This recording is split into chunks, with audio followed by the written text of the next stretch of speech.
Good afternoon, everyone. Thank you for being the brave few to come and join us on this rainy Sydney day. We really appreciate it.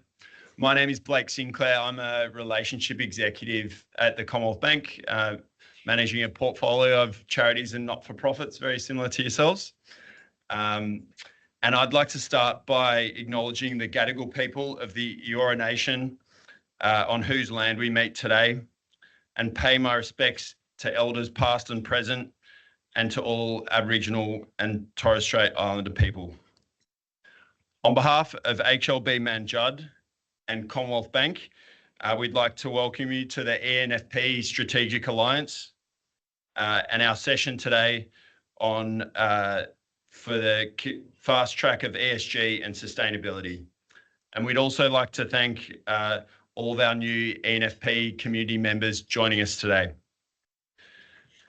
Just to introduce everyone who's here, both from HLB and Commonwealth Bank.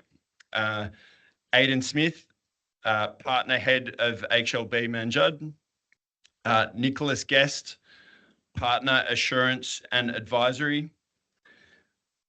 Lindsay Caputo, Partner Personal Wealth Management. Amanda Sweeting, Director Assurance and Advisory. Katie Bruce, Director Assurance and Advisory. Rachel Lynn, Senior Sustainability Consultant. Nicole Glover, Account Manager.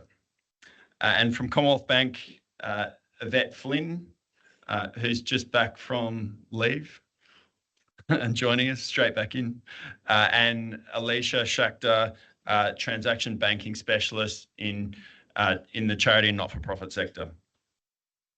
And today we're joined by Lee Stewart, our guest presenter, who we're very excited to hear speak today. Lee Stewart is the CEO of ESG Strategy and author of the bestseller book, How to Build Sustainability into Business Strategy. Bringing over 20 years of expertise in sustainability across Australia, New Zealand and the Pacific. As the founder of ESG Strategy, Lee specialises in advising executives on climate strategy and ESG, with a strong focus on climate-related disclosures. He has held senior sustainability roles at Fujitsu and Fonterra. Alongside his corporate work, Lee provides pro bono ESG and climate strategy support to the Tongan government, reflecting his commitment to advancing sustainability across the Pacific. With deep experience in sustainability, Lee is known for turning compliance obligations into practical strategies that drive real environmental and economic impact. Please welcome Lee to the stage.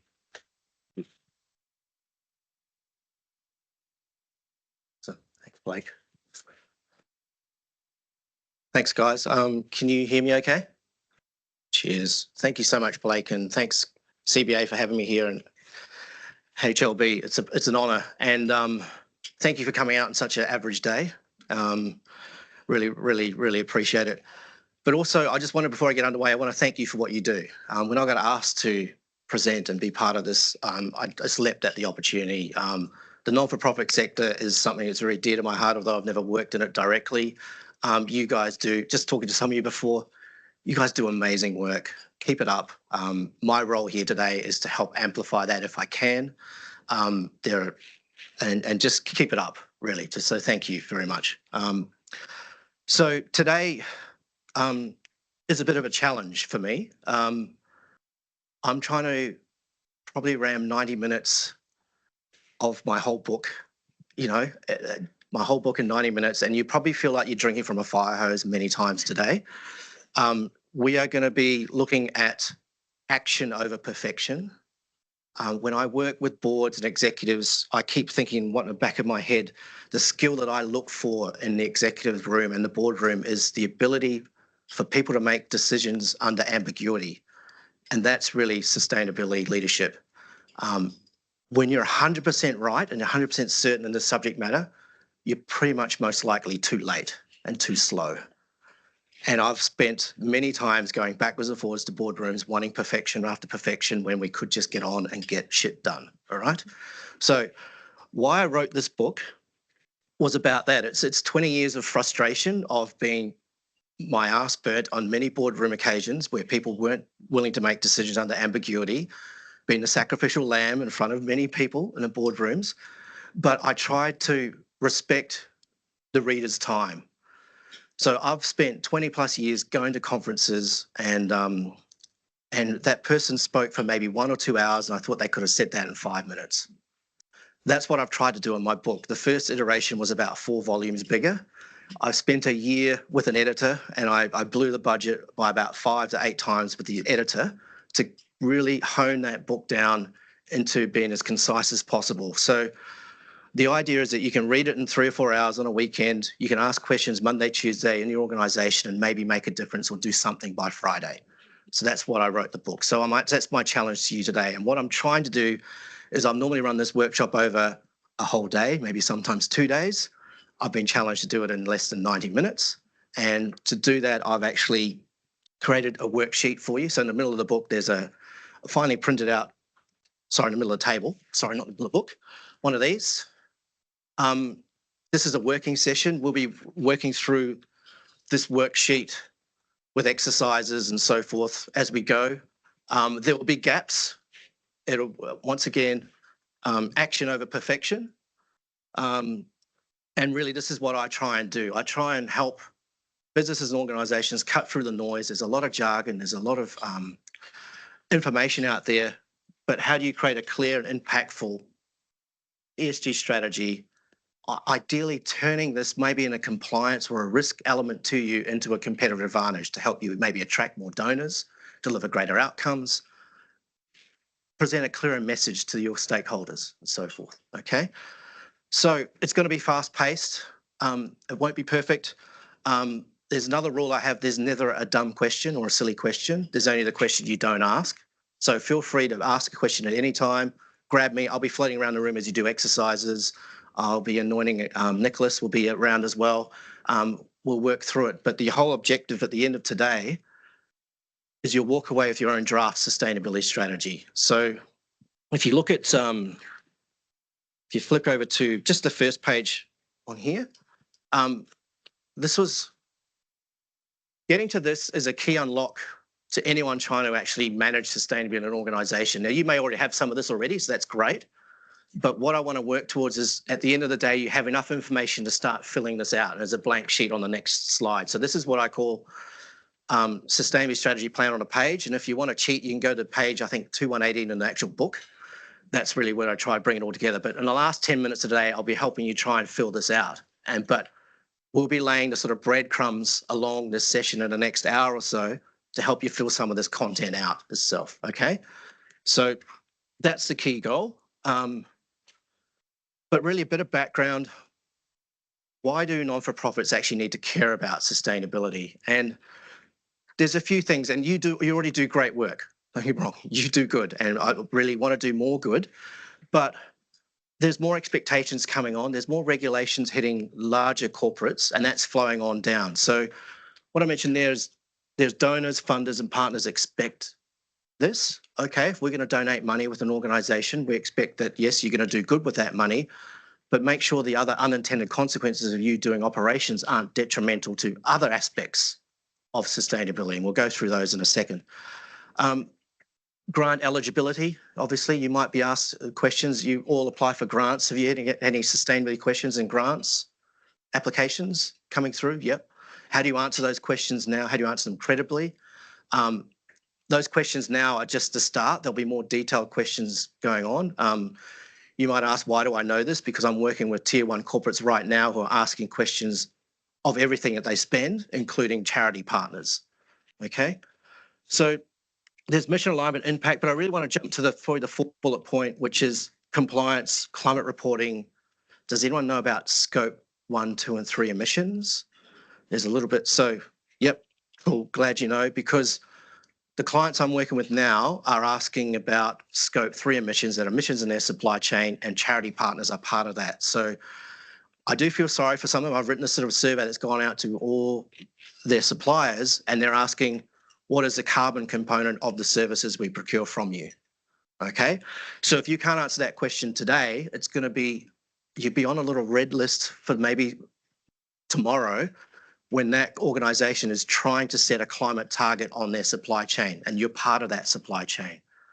So the last thing I want you to do is to miss out on a funding decision that's probably made so many steps removed from what you do with that organisation because you basically didn't have a carbon footprint or you didn't know what to do around that. So these are certain things that are sort of flowing down the suppliers as we work through it, okay? All right, and really, when you look at legislation and things coming at organisations that you support, when you strip it back, it's to help make a more resilient, better businesses, okay? And that's why they'll be asking these questions. The intent is to make sure there's resilience across their suppliers as well, okay? So, I know you're eating. I'm going to disrupt your eating, or you can just think about this, but I'm going to introduce you to a new tool, which is called speed thinking. Just the next sheet over is this circle with 9 bubbles. On the outer bubble, we want to work on the outer bubbles to start with. And then I want you to come up with some ideas. I'm sorry, I didn't time this well with your food, but on the far right, your challenge is, what does sustainability mean to me in my role? Have we all got that sheet up? And then just use the outer bubbles. There's 9 of them. And I'm going to time you. If you take a 2-minute break from eating, I'm going to set the stopwatch. The fastest person I've got has done this in 45 seconds, has got to 9.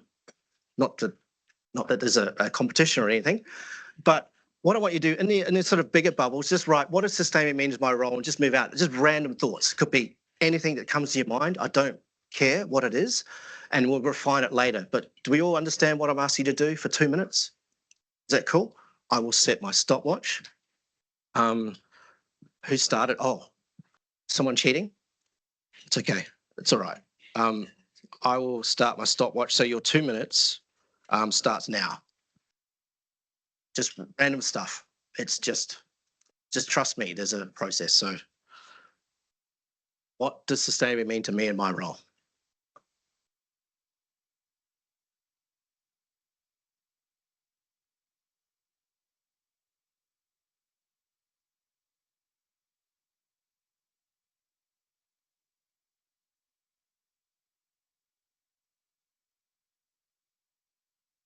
Oh, it's just 30 seconds.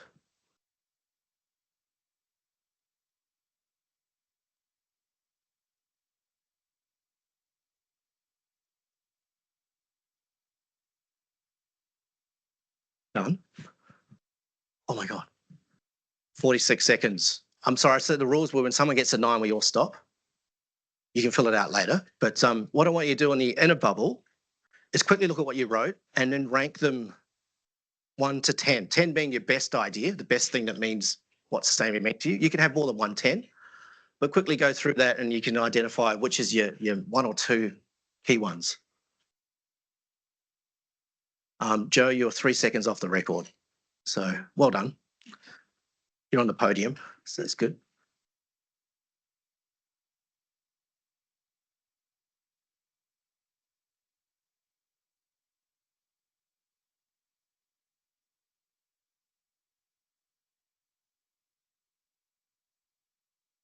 Nice one. And I'm going to pick on you, Joe, because you're the first. Do you want to share with us? Oh, I just stay away from me. Hopefully that works. What was your top one? My top one? Moral ambition. Perfect. Cool. Do you got a second top one? Value proposition. Yep, the value proposition. Nice. Anyone else got a top one they'd like to share? Good going. Everyone going to? Oh, I'm just going to pick on someone. Let's pick on you. Is that all right? Sorry. Sorry, Daniel.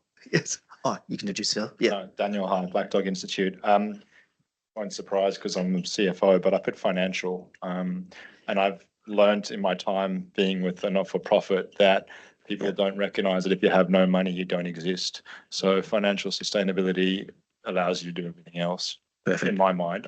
Other people won't see it that way, but yeah, no, great answer. One more. Was it a hand up that popped up here? Thank you.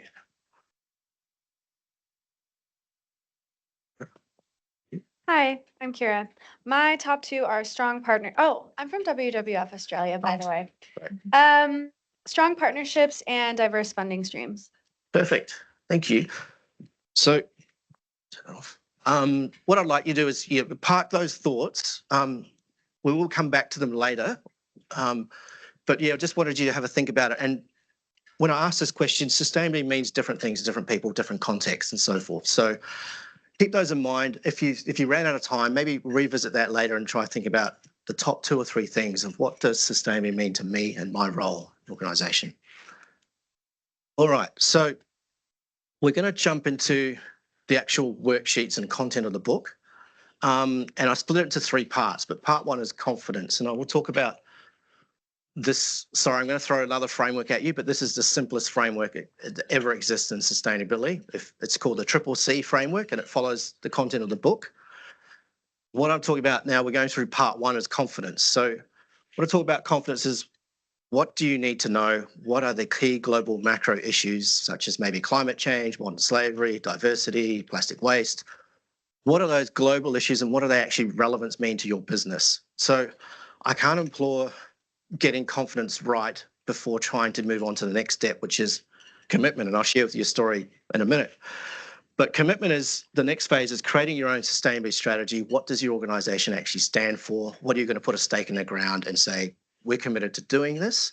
We're going to set some targets around this. We're going to manage that appropriately. And really key to that is determining what matters most to your organization. So my eyes glaze over when I see a sustainability report from an organization saying they're going to tackle all 17 sustainable development goals. All right. I don't know a government that's doing that properly. So you want to hone it down into 3 or 4 key things that are really relevant to your business. And that's when I click back at that sheet, that strategy plan on the page, there's deliberately just 4 things at the top that you want to look at. The final piece is where I see the biggest letdowns is where an organisation comes out and shows their great sustainability report and they go, great, we're going to set these targets, we're going net zero, we're going to solve all these world problems, and it rests on 1 or 2 people and they forget about the consistency of it, so they don't have the governance around it. So they do not instill the practices that last. It rests with 1 or 2 people, and trust me, I've been that one person in the organisation where they think, oh, Lee's in the room, we've all got this covered, you know. You've got to get it right because it's got to have longevity. It's got to survive beyond the function of a sustainability person, okay? So where I've made the biggest mistake, and there's been a few, sorry, probably the biggest, one of the main mistakes, I've gone to a board and asked for commitment when they didn't have the confidence. So I came from an organisation at Fonterra. They had 20 million tonnes of carbon. I spent a year doing their whole net zero strategy. And then I was bouncing into another organisation that had 20 tonnes of carbon, 200. And I just thought I could get away with just a footnote saying, we're going to set a climate target for these 200 tonnes. Then I didn't realise that the board didn't understand what a carbon was. So it really didn't matter whether it was 200 tonnes or 20 million tonnes. They didn't have the confidence to know what I was talking about and asking them to sign off on. So I can implore more. There's some things that you can do with your stakeholders, your board, to drip feed them information of readings and stuff to build up their confidence so they know what you're talking about when it comes to sustainability. And even one key unlock that I've used with clients is just a jargon buster.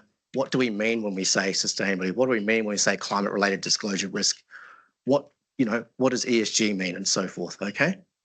So that's the CCC framework, which we're gonna rush through today, but that's the core of the book. When I look at it, when I peel back my 20 years working in sustainability, if those 3 things work together, you're generally going to be set up for success with your strategy, okay? All right, so just another term and the difference between ESG and sustainability, the different coined terms and so forth. When I talk about ESG, it's something environmental, social governance, and that's the inner circle. When I talk about that, that means your organisation, what do you do with your organisation? So your own emissions, what do you do internally? It's internally focused. And in the wider context is the sustainability lens. So how do you impact the community, the wider environment and so forth? So there's different coined terms, but that's what I mean in the context of today in the book, okay?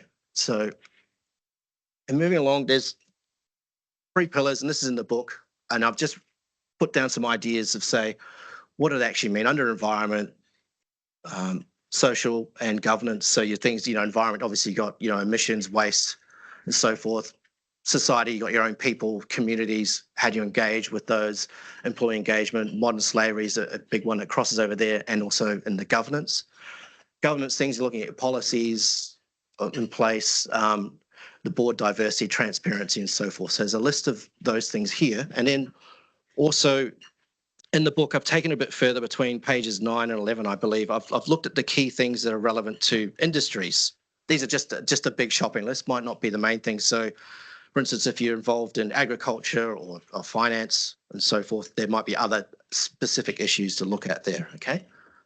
So that's roughly ESG explained. Are we all still with me?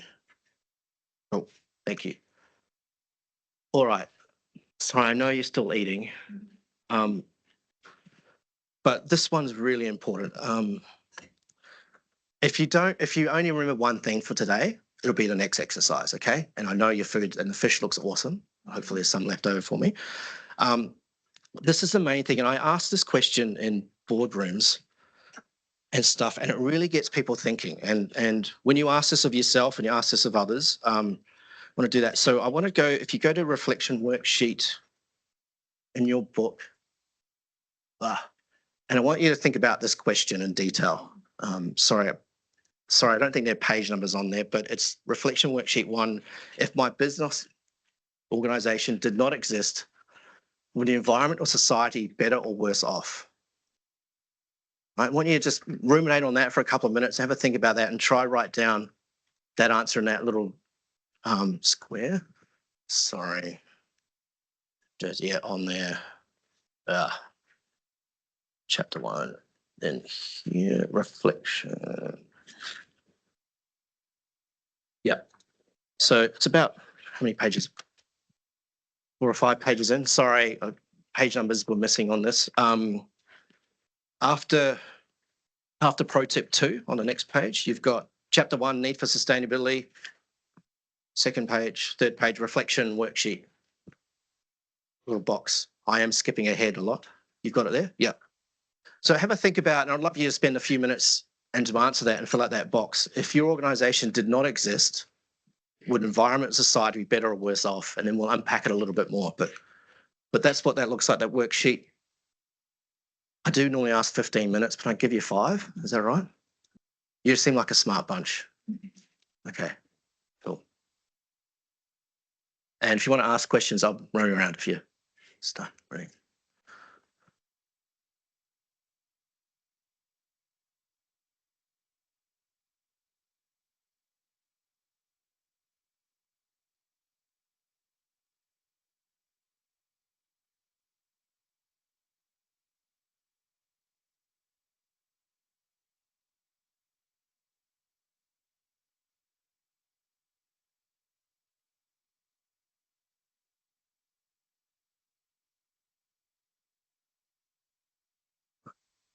You're going to get a sore neck at the end of today.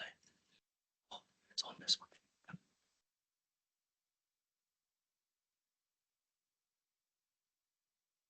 Right. Yeah.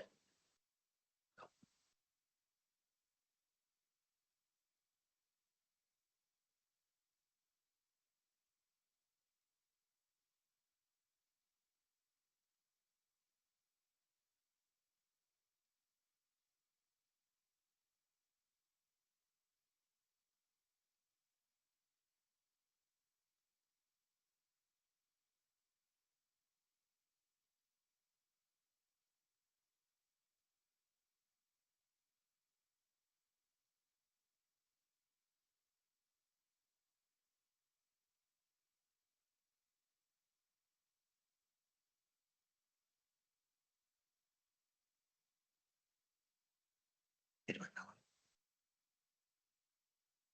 yeah, it's great.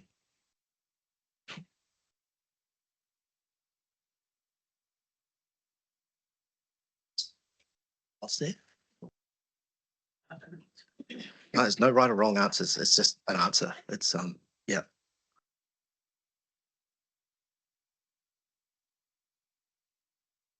how we're doing. You'll be surprised the blank looks I get when I ask this in the boardrooms of people. But when you ask it in your organisation, be comfortable with the silence and wait for the answer. Don't dive in.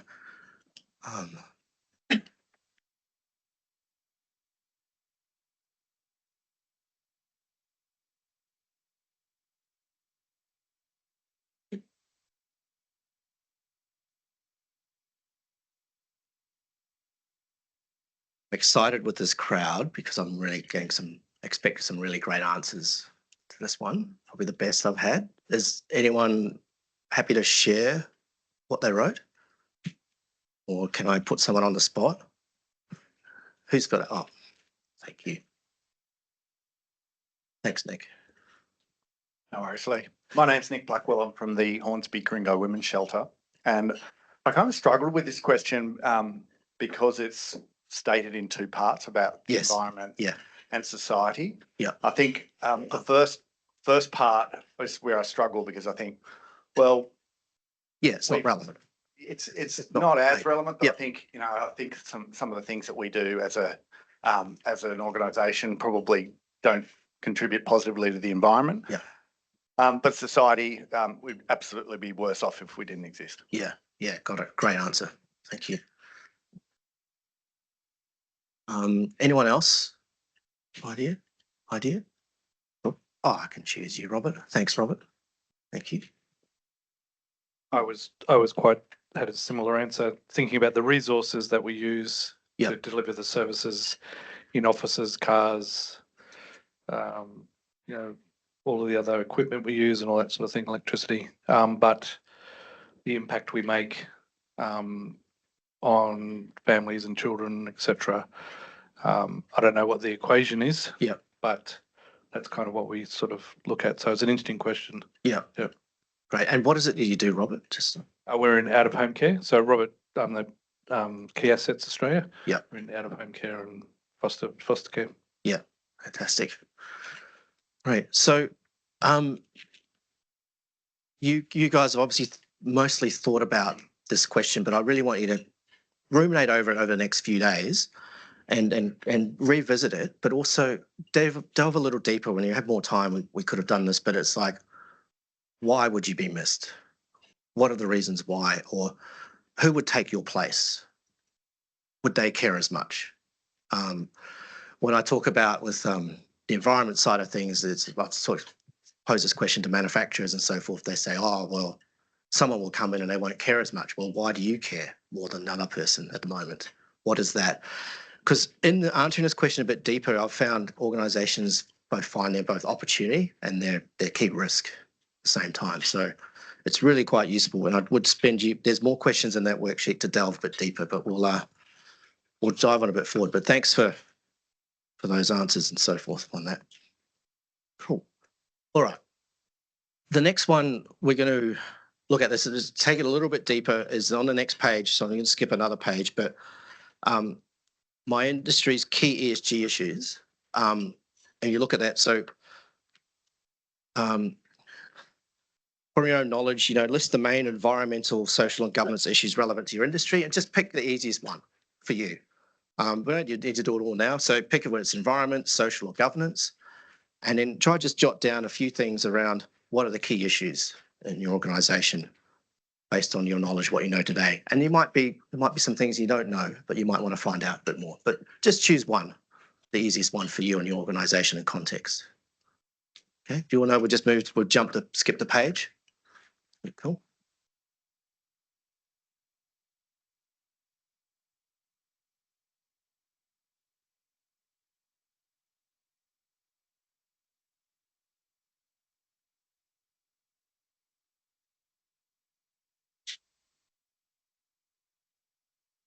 And I forgot to mention too, embedded in the worksheet are sometimes there's a few QR codes with short explainer videos if you want to look at your own time.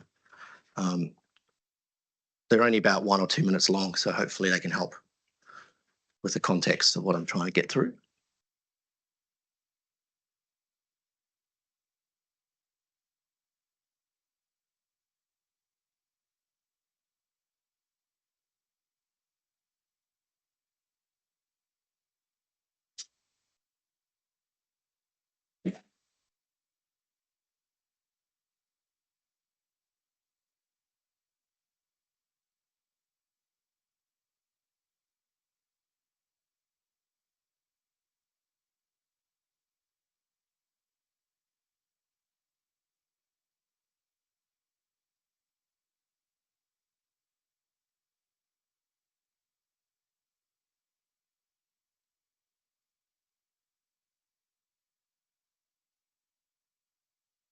Right. Hopefully you've got a couple of things jotted down there, but we'll ask you to revisit this rest of this page and try fill out the other things. Maybe have a chat with your organisation, other people in the organisation, and try understand what are the key issues there for you and your industry and your context.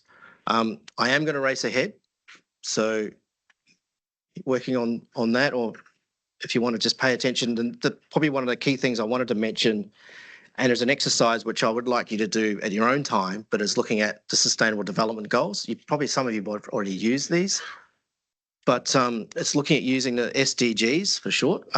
There's 17 of them, and I find this is a very useful exercise to mapping your core purpose to what are the Sustainable Development Goals. And there's an exercise in there that you could follow about linking your strategy or key elements of your strategy to the SDGs. It's a great communication tool. I know funders and things look at this relevant, especially if you're going for grants, or are you aligned to my, the SDGs, like we're trying to do zero hunger and so forth. What's your role on that, and how do you actually contributing to the positive outcome of that Sustainable Development Goal? So there's a worksheet that you can go through on that and how to actually bring that to life. The other thing in the worksheet, which I will say was a key unlock for me about 15 years ago in sustainability, was understanding the term wicked problems and what a wicked problem actually is, and so relevant in climate change and what you guys is trying to do. So if you're really grappling with trying to get buy-in from other people and stakeholders just don't get it, you obviously get that. Why don't you get it? Can't you see the world's burning down, or we need to do this more? Trying to spend a little time understanding what a wicked problem is, and you get more empathy for the other person you're trying to convey this information to, because they're at a different stage of view. They probably don't understand. There's no defined problem statement for this. So there's a 5-minute reflection on wicked problems in there. If you're stuck with trying to communicate what you're trying to do to key stakeholders, just don't get it. For me, 15 years ago, it was a big aha moment. I realized, not everyone was just stupid. It was where they were. And this is a wicked problem we're dealing with, and we understand the context a bit better. So that's definitely worth looking at in the future.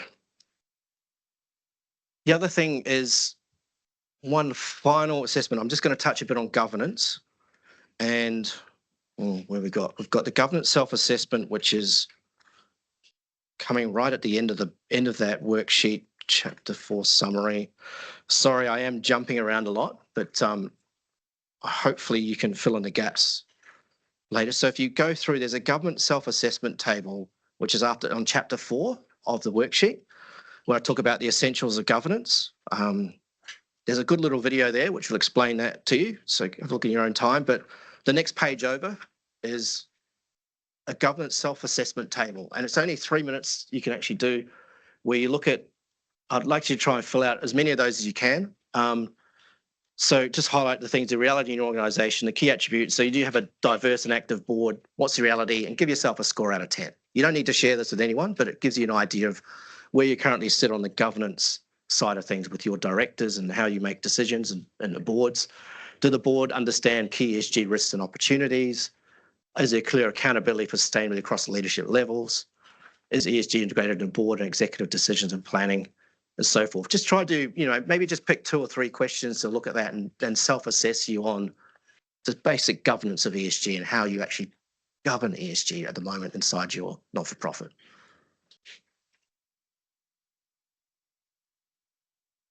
You're with me? Oh, all right. So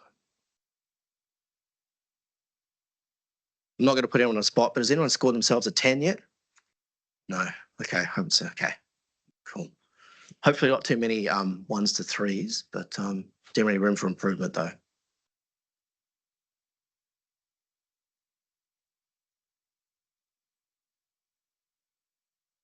Sorry, you got it. I would have, if I had my time again, I would have marked everything for you, but yes. Yeah, cool. Thanks. Yes, the 45-second wonder, yes. Gotcha, yep. Right.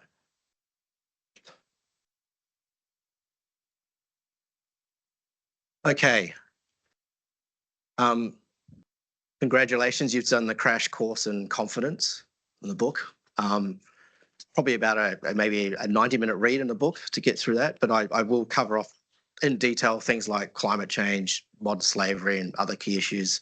I delve in deeper in the book around, what's the environmental factors, social, the 8 things around modern slavery you need to look out for. So unpack that at your own and have a look at that. There's also a lot of other good resources in the short videos and things to get up to speed. But I can't stress the importance of, if you're trying to get decisions in your organisation, if the key decision makers don't have the basic confidence, you're better off stepping back a bit for your timeline and laying the breadcrumbs with some readings and getting them up to speed.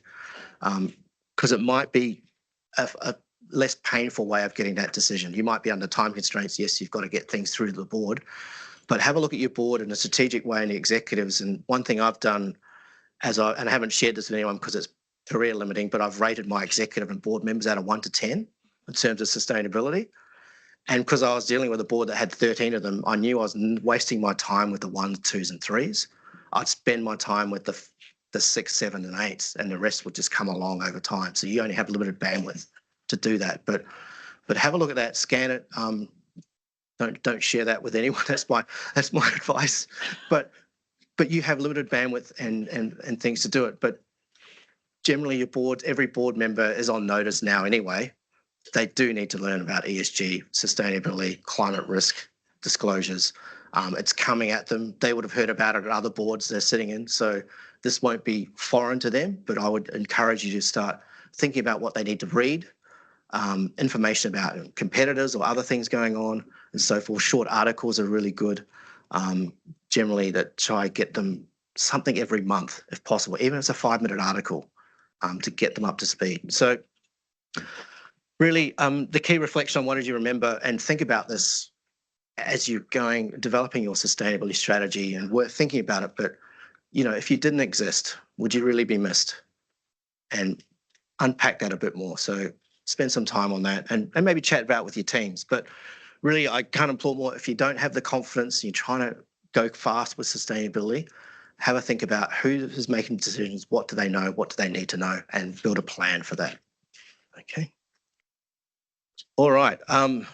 Part 2, the action side of things, commitment. So what are you actually going to stand for? This is the chunkiest part of the book, but I'm going to really skim through it very quickly. I'm a bit behind time already. But here, what we're looking at is how to identify key stakeholder groups. What do they expect from you in terms of sustainability and their level of influence? Decide which stakeholders are most important to involve early. And the key thing is what you want to identify is who matters in your organisation. And there's a key piece of work that I would employ everyone to do. It's to do a materiality assessment before you design your sustainability strategy, and that is going out and asking people, what do you expect from us? There's certain surveys you can do. You can survey all your staff online. The key unlock I've done is work with clients is ask their key customers. So where does your money come in? So ask your key donors, what do you expect from my organisation in terms of a sustainability strategy? We're designing it now. Could we get your input? What would you like to see from us? That gets some buy-in into what you're trying to do and will hopefully make, I've definitely seen it with clients, opportunities arise from that conversation where you can collaborate with them on solving things, maybe around emissions or a social issue. You can actually win more business around that. So most people in large organisations will have a sustainability function, reaching out to that person saying, we'd love to interview you. We're doing our materiality assessment. We're trying to design a sustainability strategy that's fit for purpose. We'd love your views and comments. And you have a structured half-an-hour chat with them. And then you keep them informed, especially if they're a major donor. You might want to keep them informed and saying, hey, we're going to release our short sustainability scorecard. We'd love to get your feedback on it. We're moving in this direction. Love to get your thoughts and so forth. So it's a really good opportunity to actually engage with where the money comes in. I could implore that more with your key stakeholders and have that opportunity. So what I've got here is reflection 1. Sorry, I have got different. So we're talking, who are your key stakeholders? So chapter 5, do the prep. We do 2 pages over. reflection worksheet section 1. So just, have we all got that? So just identify one stakeholder and what they expect from your organisation. But you spend time with your team going through who are our key stakeholders. There's staff, there's donors, there's recipients of what we do, and what do they expect from you, and then what is their sort of expectations, level of influence, and how do you engage with them. Doing that sort of a very high level stakeholder mapping will help you design and craft your sustainability strategy to where it matters the most. Okay. So have a think about that. Maybe just jot down one stakeholder and just fill out that chart.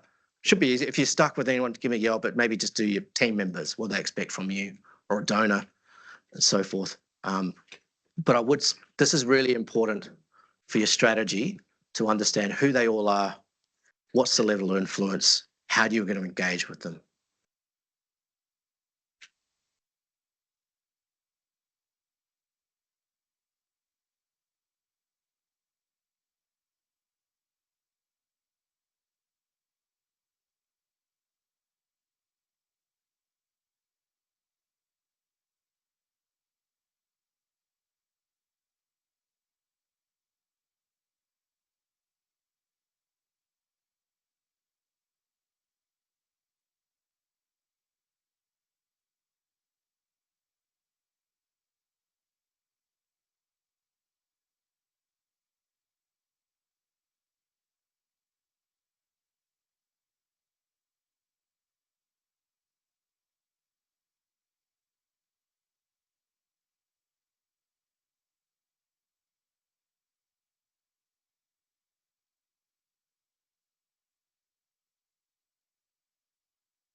Right, I am going to get you out of here at 2, so I promise that. So we're going to actually turbocharge the last half hour. Is that okay? All right. And what I will do, there's at the last slide I put up there, there's a QR code. If you want to have a 20-minute chat with me, just book in a time online and we can cover off anything that didn't make sense, which could be quite a lot. Or we can have a chat and I can help you out with some key concepts and so forth. So I'm not going to leave you in the lurch and just, and there's more resources there for you, okay? So I'm going to actually zip through the next part. So really, stakeholder mapping, who matters in your organisation. The key thing I emphasise in the book is stay close to the money, all right? There have been times when I've been quite sure that my head was on the chopping block as a sustainability manager in an organisation, but because I work with customers, I actually stayed and kept my role as sustainability because I work with the sales teams, I help differentiate our proposition, and I help sort of measure the value I created for that organisation. It was a sort of rounding error in what they did, but I made sure that I was tied to where the money came in and I got customer case studies and so forth. So that's really important. So the next thing you want to do, and this is what I talk about materiality, but do it in your own time, but list the top 5 sustainability issues affecting your organisation now. It could be financial sustainability, could be quite a lot of other, sorry, I'm just having a memory blank, but emissions and so forth, and things like that. But the key tip is you would do a survey and interviews, and I've done some where I've interviewed up to 400 people, stakeholders all around the world, or I've done some where I've just done a working group of half a dozen people and so forth. But get that outside opinion. Don't just go in your little cave and come up with your own thing of what you think works. Go and ask the key stakeholders. Spend some time where your biggest impacts are. Okay, so if I'm talking to a manufacturing site, go to where all the big emissions are and the waste streams. Go see for yourself. Go spend some time. You guys do this a lot anyway. Spend some time in the field. Where is your biggest impact, your positive and negative impacts you have? Spend some time with those people on the ground and understand them and get their input into this. It's really important. All right, so you would go through the worksheet and I'll get you to fill out your top 5 material issues that's in the workbook. I will implore you to go try have a look at that and you'll identify those key areas and why it matters. Just ask a few questions, what I've asked in the book. And a little cheat sheet there at page 11 to 13 in the actual physical book is a list of those key issues around ESG relevant to sectors and so forth around that. So use the textbook with the worksheets as you go through things. It'll help you out as well. All right. So the other thing I was looking at And we don't do this enough in organisations. We're so focused on next quarter, next annual profit. I know you guys are probably trying, where am I going to get this funding from? How am I going to keep the lights on in the next 6 months? And so forth. It's really hard to look 10 to 20 years out.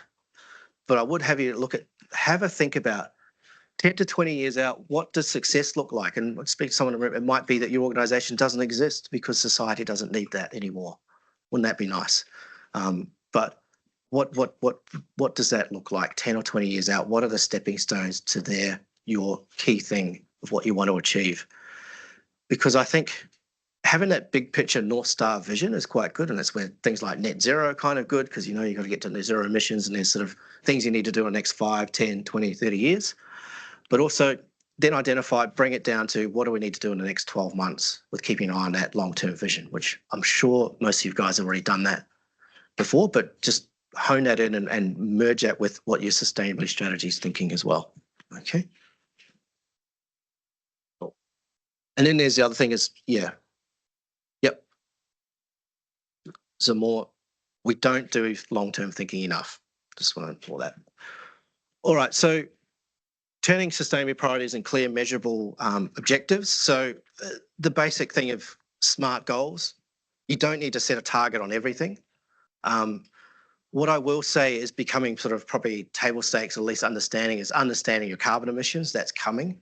So if you're a large emitter, you might want to have a plan about how you're going to reduce that, but understand your carbon footprint to start with is probably critical, because you will probably be asked that question, if not already, in certain fundings and grants and so forth around that.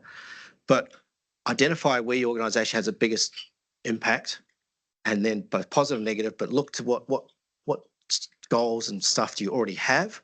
What do you need to supplement with that? And I'm not talking about a whole big laundry list of 20 targets and so forth. I'm probably looking at organisations of 3 or 4, maybe 5 key things you're going to go after and measure and report on, okay? Don't sign yourself up for reporting on a raft of whole things. It becomes typically unmanageable, but where your biggest impacts are, I would expect to see a plan in place around that and measurable targets using SMART goals, okay? All right. And then if you're going to just fast track this, I was going to say just focus on one impact and looking at what you're going to do, what's your positive contribution of that impact, and what's the negative contribution. So, for instance, your impact might be you have field service people, you go help people in the community, you have 400 cars on the road to go and do this and move around, okay? The negative impact is probably the emissions of the car. Just really simplifying it down to start with, but you might want to look at that. What's the trade-off of what you do, the positive versus the negative, so forth, and can you look at the negative, and is there an opportunity there? Say, for instance, donors, if you get better funding, long-term EVs are cheaper to run anyway, so forth, depending on your context. That's just a very simple example to have a look at that. So that's taking that beyond just setting a target, looking at the impacts and what you can do, okay? So wrapping that up, that's welcome. Congratulations, part 2's done. Feel really bad. It definitely took a long time to write it. Years, in fact. So key takeaways, part 2, right? Commitment. Engage stakeholders early for buy-in, all right? There's nothing worse than I've seen an organisation set a target and the guy responsible for the emissions didn't realise it was, that target's my target, right? How am I going to, do that? Top 3 or 5 priority issues, and do a materiality assessment. There's detailed instruction in the book how to do it. Just go ahead and do it, and do it for yourself. Ask people what they want from you. And define that long-term ambition with mini 12-month actions. SMART goals are critical here, but have that clear commitment and your values, which you are so good at, turning into more action as well, okay? All right, time for a breather. How's everyone feeling? Part 2, 28 minutes left. Do you feel like you've got a sort of bones of a sustainability strategy so far? All right. The last bit is where sadly most people fall over, because the marketing department's got hold of a sustainability report and got nice glossies, and they've got the comms team have gone out with a nice press release and we're standing for this.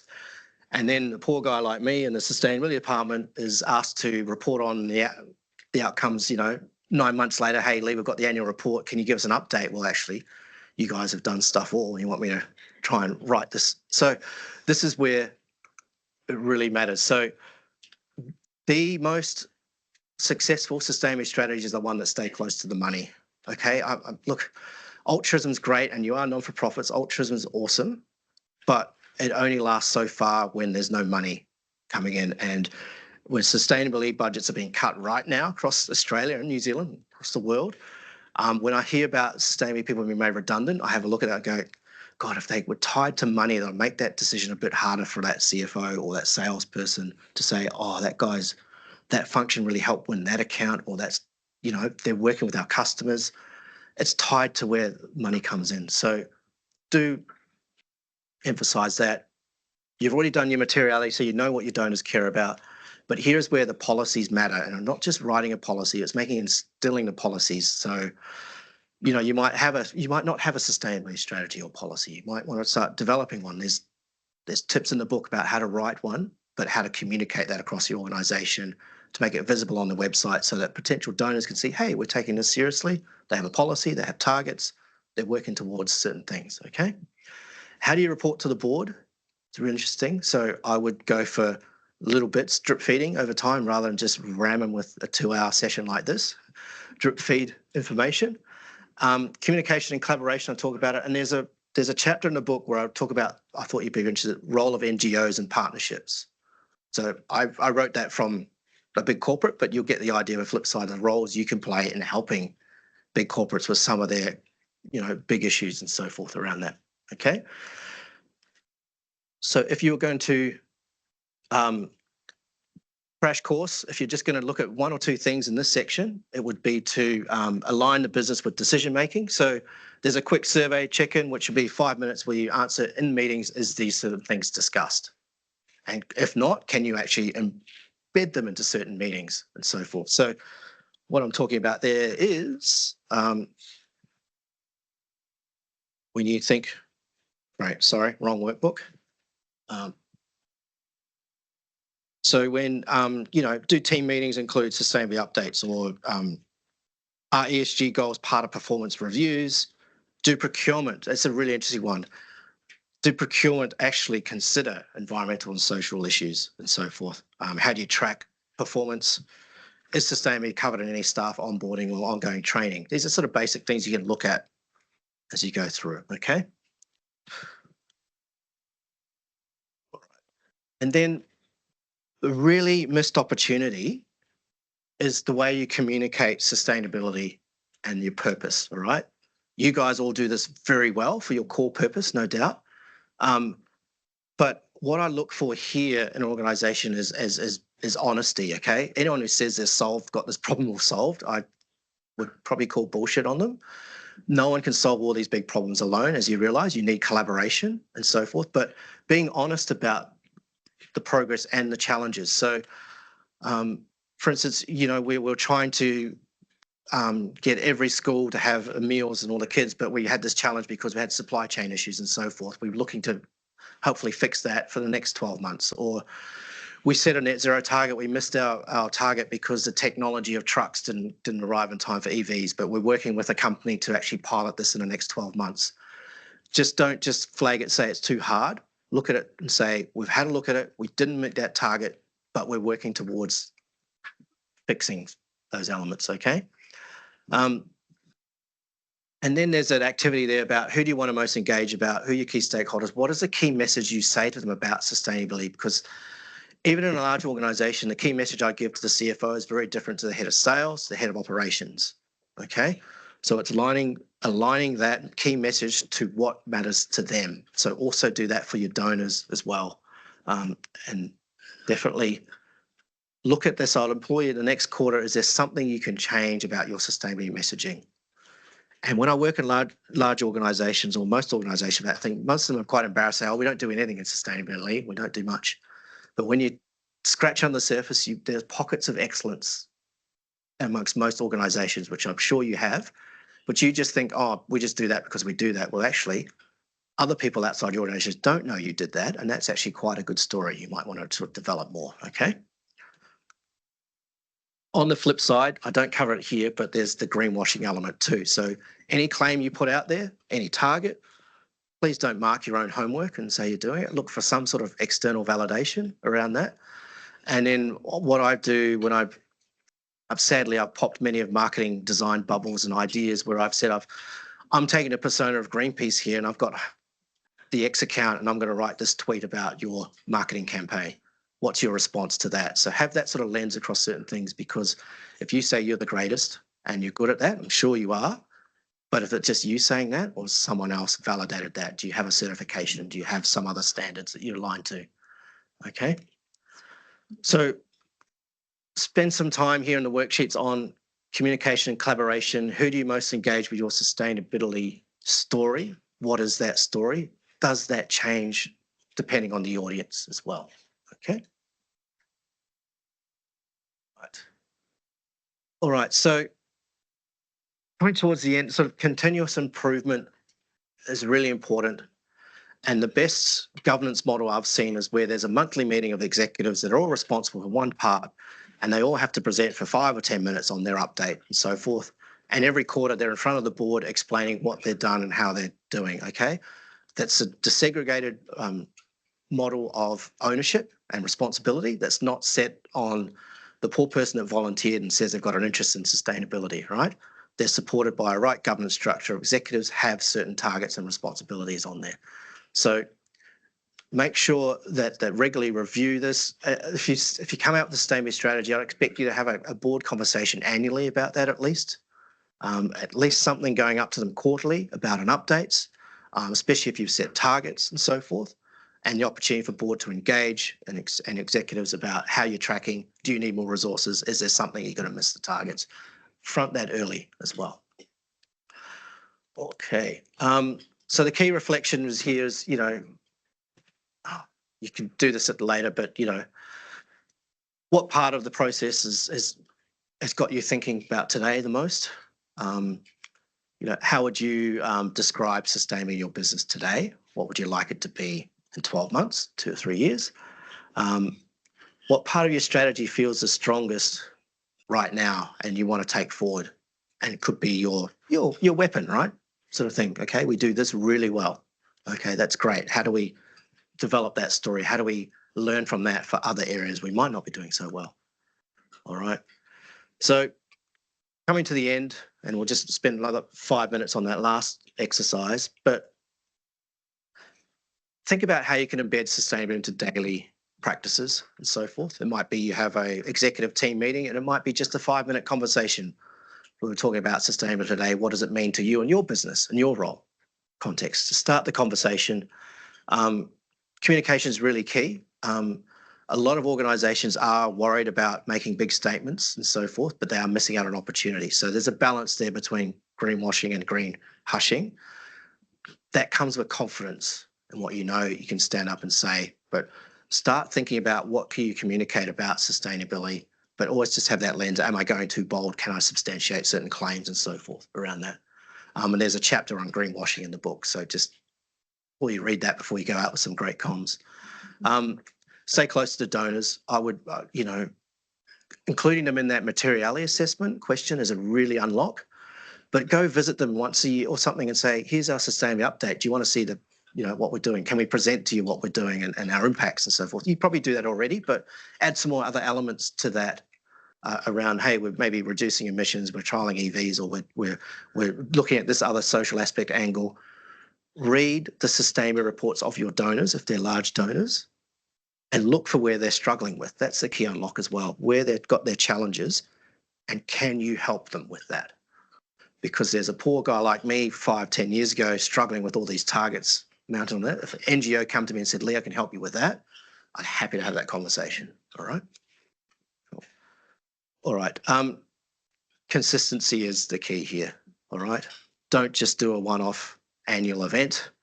Consistency, something happening every month, every quarter. Map out your year of engagement of what you need to do. All right. And then finally, I'm just going to spend 5 minutes and then we'll do Q&A. This has been so simple. I wish I'd had this 10 years ago. But it's something as I've dealt with the book, I said, how do we get a plan on a page? And really, the top is specific to you, but I've kept it the same but you might want to get rid of, had clients go innovation or something like that. It's not relevant to us, but the top 4 key things are what comes out of the materiality assessment. So what do we need to focus on? What we are. Then there's our goal. What are we actually trying to achieve? What's the key focus? So that's really what you're trying to do in the next 12 months. How we're going to measure that. So I go down the left-hand side. What's the emerging trends? What are we doing now? And who owns it? And it's normally someone at the exec level who's delegated someone in their team. But like, for instance, the chief financial officer is going to report to the board on governance of sustainability, right? Chief operating officer's got the community and the people sectors. It's got everything, actually. Probably chief people officer's got our people.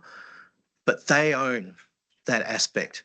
And it's a sustainability function to try and coordinate that, but not do, okay? So other people in the organisation need to step up, the executives. Yes, there'll be resourcing issues, there'll be complaints. I don't need to do this, not part of my job, blah, blah, blah. But you can't just put it on one person to do, okay? That person needs to be, like you've got a financial controller, there's now ESG controllers in organisations. They can direct the traffic, they can help advise, but the doing should be in those functions, okay? And they're reporting on that. So one key thing I've done is set that up and say, okay, especially when I know that the chief operating officer wasn't on board, I said, well, sorry, you've got the emissions targets because all the emissions are in your area. And by the way, what month do you want to report to the board on, on your progress? Because everyone's got to go up twice a year. So when do you want to do that? So that's the sort of thing that gets people focused on that, okay? And then I just left it as a template for you to try and fill out. And if you want, have a crack at it over the next couple of weeks and so forth, whatever, but happy to have a call with you one-on-one to help fill that out. Once you get that filled out, it's a massive unlock that I've found with organisations because you bring it up at every meeting and you keep everyone honest, because how many times is it, sorry if there's a CFO or CEO with a pet project, but how many times do people come up with pet projects and go, hey, I read about this, we should be doing this. And you go, okay, where does it fit on here? If it doesn't, then you go, okay, how important is it? Can we put it in our next cycle of strategy review and so forth? It keeps you focused. And you bring it up at every meeting and go, okay, what's our goal? Governance. Okay, what are we doing? How's that live project going? So forth. It's just makes life so much simpler. It takes out the ambiguity of sustainability. It's backed by your materiality assessment. You've asked people what you focus on, and you probably do that materiality assessment once every 2 or 3 years, do a pulse check, which you might want to validate your strategy, but you don't want to be arguing elements of this every month.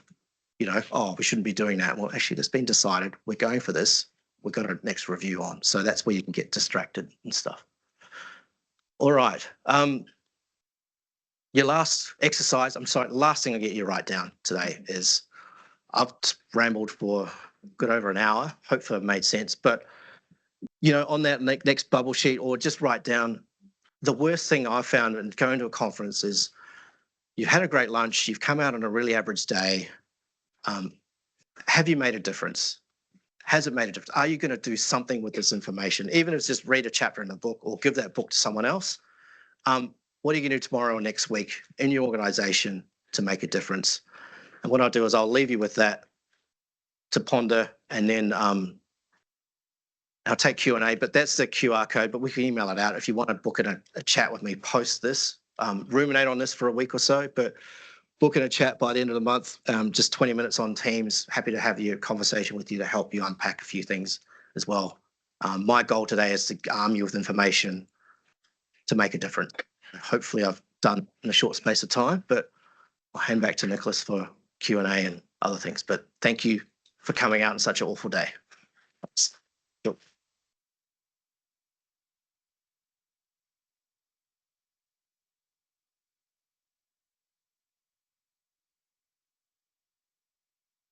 That's it. We've got a large panel. Oh. See. Oh, thank you. Oh, sit in. Thank you, Lee. That was very informative, and thank you everyone for participating in their worksheets. I think you started off, Lee, talking about ambiguity, and I think one area we see many organisations struggling with is they may not have anybody internally who's championed with taking on the role of sustainability. I think if most organisations will sit back, they probably do recognise the growing importance of sustainability for their organisation and the potential impacts. But the challenges of how do they get started in a potentially a resource constrained environment. They have the board may have other priorities, intensifying regulatory demands, financial sustainability of their own organisations. How do they get ESG sustainability onto the agenda? Yeah, I mean, that's a really tough one, and I really have a lot of empathy for what you guys do and the resource constraints that exist. But there's probably three key things I look at, and I've emphasised this earlier, but where does money come in the organisation? What do those donors care about? And what service do you provide to them? What are their sustainability goals? Why are they engaging with you? And is there a way you can actually help them achieve their goals a bit more? So that's understanding that side of things. Is there a way to increase that revenue opportunity or partnership for something else? Explore that a bit more, but read their sustainability challenges, understand your customer, so to speak, or donor. The other one is know where your biggest impacts are. And we just cover that very quickly, but what are your biggest impacts for your organisation, both positive and negative? What's your superpower? Where can that really leverage? Because the board are now seeing a lot of information coming at them. Do we need to comply with these certain things and so forth? What's your superpower? How does that help with compliance and so forth? What's their core function? And so, sorry, I'm rambling a little bit. And probably the third thing that I would really implore is don't be paralyzed about getting it perfect. Walk around your business today and you'll see there might be a quick win, and it might be just as simple as recycling properly. Okay, I hate to say it, but that might be it. Just start. Talk to others in the business. They're probably already doing some good things, and there's some good stories that you can uncover, and they're champions in your organization that you can just tap into that are already doing things, or just probably need a green light to do things more. So yeah. So amplify the good things that are already being done. Yeah. I could have plenty of questions. But before I go to those, does anyone from the floor have any questions they would like to throw at Lee? Joe. Yep. I had a question about ambition in terms of targets. Is it better to set a target that you know you're going to achieve, or is it better to set a target that will be a stretch because if you get there, it'll be amazing, and the risks of either approach? Yeah, tough one, and you've seen a lot of clawback on targets and pledge fest gone out there. I'm all about a stretch, but be honest. And I would say if you're going to set a target, you know where you're going to hit in the next 5 years, but you have caveats over 10, 20 years. You might need new technology, might need more funding, but send the signal to say we want to collaborate with that, or we won't hit our, just pick emissions, but we won't hit our net, zero emission 2040 target without, 100% renewable power on the grid, say for instance. If you're a large energy user like a data center and so forth, we're helping that by doing power purchase agreements and helping wind farms and so forth around that, okay? But you should know where you're going to go in the next 2 to 3 years, short term. The ambiguity gets bigger, but be honest and update your stakeholders at least every year publicly on that. Some smaller organisations can be, given their nature, may be resource constrained. They may be challenged in their governance across the whole organisation.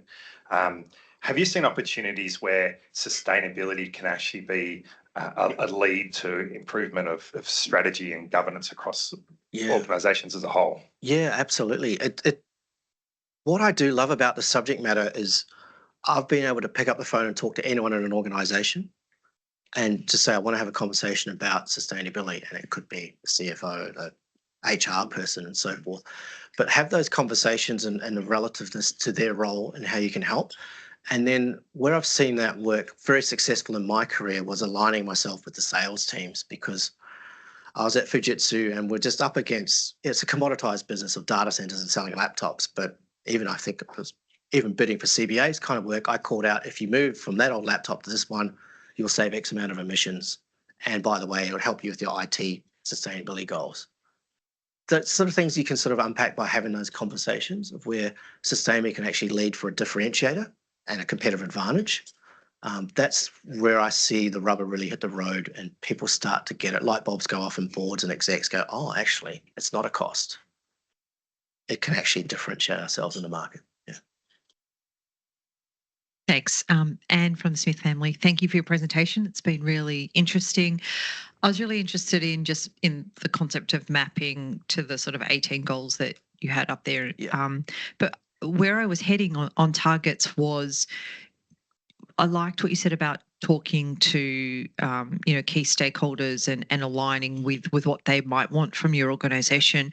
But I was just really curious, just in your experience in doing those exercises or engaging with employees or all the different stakeholder groups, are there things that you're seeing come out as almost MVP, like the table stakes in this space, that an organisation is thinking about a place to start? Everyone's expecting that you're at least doing these 3 things before you get to anything else. I'm really curious what you think they might be. Yeah, table stakes, as I mentioned before, scope 3 emissions is probably guaranteed. Depending on the size of your organisation, you've been asked that question already or will be asked that question, because I'm actually sorry, apologies if you're one of my clients, supply chain, you've been asked a survey to fill out straight away. Modern slavery is obviously another one. The legislation timeframes give you that idea. I look to probably the EU for like where the signals might flow down here in terms of things. So I'm working with a retailer. There's things like right to repair of goods and stuff are coming through. So these are sort of things that you think of, table stakes of what you must have in order to actually engage with that client or opportunity. So, yeah. And I might just add to Lee's comment earlier about follow the money or see where your funding is coming from, and maybe have a deeper dive into what are the expectations from that source or the communities that you serve. It can be the sort of a key one. Just on the emissions, it can actually be a relatively easy pathway to start for organisations. Yes, it's iterative and it might not be, it may improve in subsequent measurement periods, but it can actually be a great pathway to get both engagement internally. But then you are armed with some information that you can provide to external parties. But I think something else I just caution against is that there can be some reluctance to undertake a materiality assessment or start the process because you're not quite sure how you would respond to a stakeholder, whether it be a funder, a regulator, a staff member, if they set some suggestions around what they expect from you as an organisation, because then you're like, oh, now we know, what are we going to do with that? I think the real risk is by putting your head in the sand and then next time a funding or a grant acquittal or something comes forward to you, you haven't taken any action, and so you're caught short and not being able to respond. We have seen that across a number of organisations. It doesn't get any easier the longer you leave it to start the process. Cool. I think that's someone. Yes. Hi. Speaking of following the money, I have a question more about partnerships. And one of the problems that I observe being in the Australian market with partnerships is they often sit with very large companies at the global level. And it can be challenging to raise the profile in Australia of the Australian branches in this region. And I wonder if you have any learnings or advice on how nonprofits can be a part of helping to raise that profile to unlock more innovative work for Australian companies in this region in the ESG space, while also unlocking larger amounts of funding for the nonprofits. Does that make sense? Yeah, it's a tough one because I've been part of a global thing. I said, I want to do this local project, and no, Lee, we're doing this at global, and you get shut down pretty quickly, which is a shame. Where I've seen it work well, and I'm just probably an analogy, I'm working with a hotel chain in the Pacific, Samoa, Tonga, and Fiji, and I've got each hotel is now coming up with their own social strategy, localized, and they're working with a local school or a kindergarten to plant mangroves, or what's their key issue. They're coming up with it themselves and then driving it. So that's that. I don't know if that really helps you, because I know you're from WWF, right? So you've got, yeah, it works both ways because you guys have global remits and stuff, but the localization I suppose my ears would prick up if there's a project you're working on and a corporate says, hey, we want to protect the reef or something. We're all about the reef. That's where you can really bespoke your skill set and help them do that. But yeah, it's a tough one. I was just going to say the challenge, and I think similar to what Lee was saying, we see either very large, corporate, either global strategies, or the hyper local ones. That the mid tier does seem more challenging to get commitments for, particularly if you're looking at substantial levels of funding. So no easy solve. I'm sorry. Yes.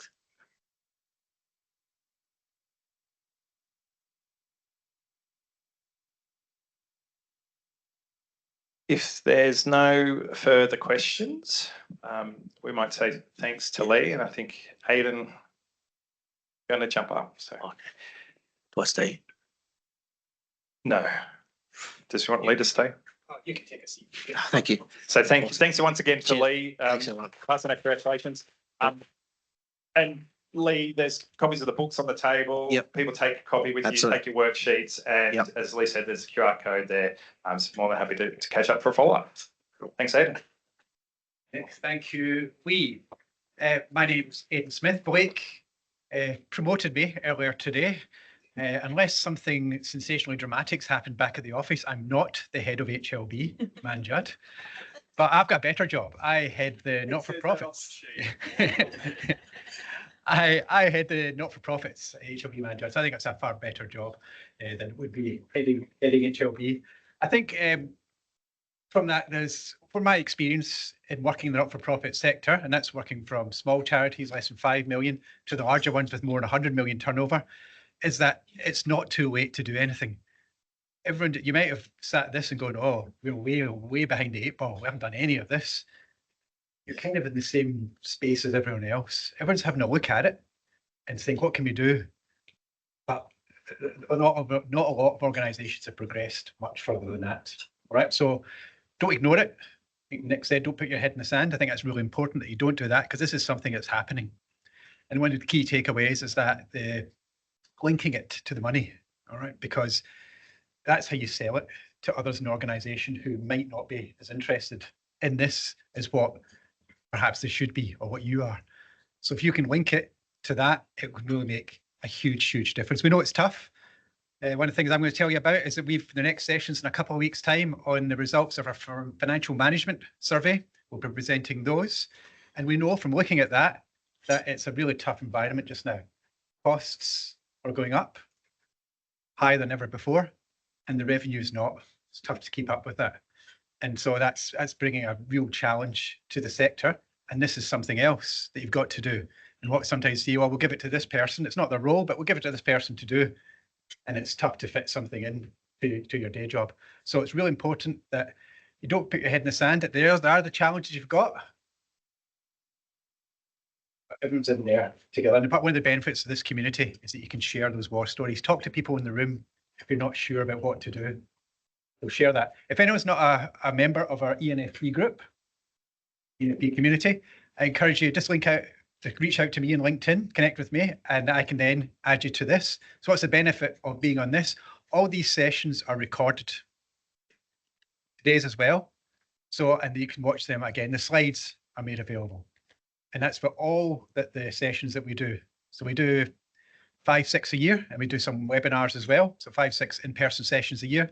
The webinars, they're all recorded. The slides are there, so you can share them around your organisation as well. So I encourage you, if you haven't already, it's a closed group, so you won't be hit by lots of marketing people, recruiters, etc. It's a closed group. I'm one of the gatekeepers. So just connect to me, and then I'll add you to this group. So as I mentioned, we've got in a couple of weeks' time, I think 2nd of September, Tanya's nodding, we've got the results of our financial management survey. So if you haven't responded to that already, please do so. I'd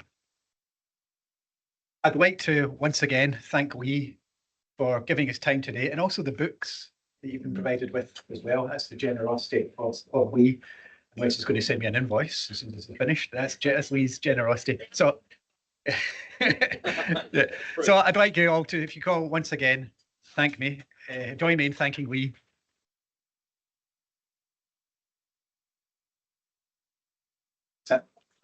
Next slide, all right. To next slide. Next slide. Ah, yes. So that's the session we've got at 12 o'clock. That will be in our office, HLB Man Judd.